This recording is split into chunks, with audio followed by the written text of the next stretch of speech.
부터 3일간 대정부 질문이 열립니다. 대정부 질문은 정치, 외교, 안보 분야를 시작으로 경제, 교육, 사회 분야까지 4월 동안 이어질 예정입니다. 여러 차례 말씀드린 것처럼 민생이 매우 어렵습니다. 그럼에도 정부는 마땅한 대책을 내놓지 않고 있습니다. 벼랑 끝에 선 민생을 살릴 대책은 있는지 따져 묻겠습니다. 국민적 의혹이 나날이 증폭되고 있는 사안들에 대해서도 국민을 대신해 속 시원하게 따져 묻고 의혹을 해소할 수 있도록 최선을 다하겠습니다. 개혁법안 처리도 미룰 수 없습니다. 오는 19일이 순직해병대원의 1주기입니다. 1주기 이전에 해병대원 특검법을 통과시키겠다는 국민과의 약속을 반드시 지키겠습니다. 사건의 진실은 이미 만천하에 드러나고 있습니다. 윤석열 대통령 부부와 대통령실이 임성근 사단장을 비호하려고 박정훈 대령에게 누명을 씌웠다는 정황들이 속속 나오고 있습니다. 대통령실 관계자들을 비롯해 관련자들이 모르쇠로 일관하고 있지만 잡아떼면 잡아뗄수록 특검의 필요성만 커지고 있습니다. 사실로 밝혀진다면 박근혜 최신술 이후 역대 최악의 국정농단입니다. 민주당은 해병대원 특검법과 아울러 국정조사로 진실을 밝히고 정의를 바로 세우겠습니다.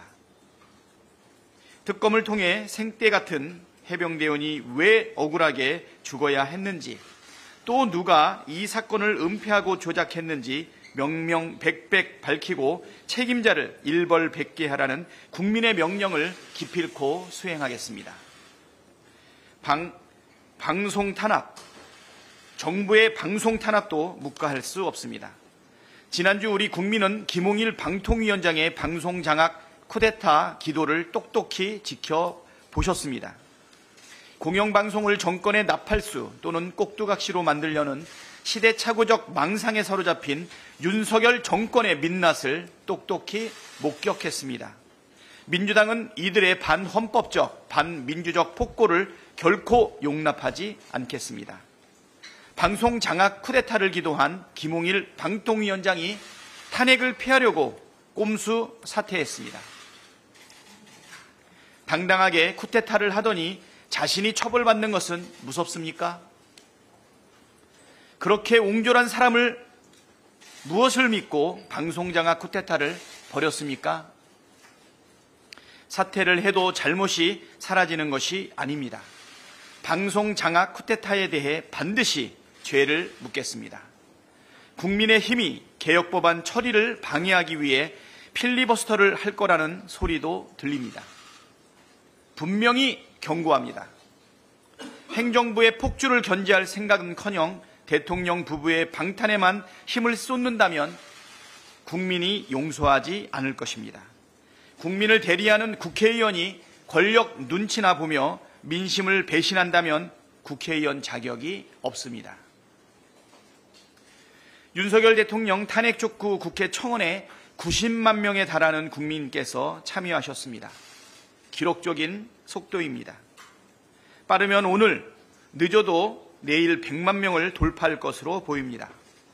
윤석열 대통령이 12구 이태원 참사가 조작됐을 가능성을 언급한 사실이 알려지면서 국민적 분노에 기름을 끼얹었습니다. 대통령실은 해당 발언이 왜곡됐다고 했다가 어제 열린 국회 운영위에서는 대통령이 그런 말을 아예 한 적이 없다고 말을 바꿨습니다.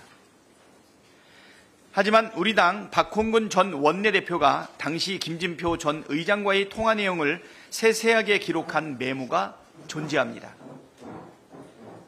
여기에 더해 탐사보도 매체인 뉴스버스 보도에 따르면 당시에 김진표 전 의장으로부터 해당 발언을 전해 들었다는 인사가 또 나타났습니다. 보도를 보면 아시겠지만 이 인사의 증언은 매우 구체적입니다. 대통령실 입장대로라면 이 메모와 증언도 조작됐다는 것입니까?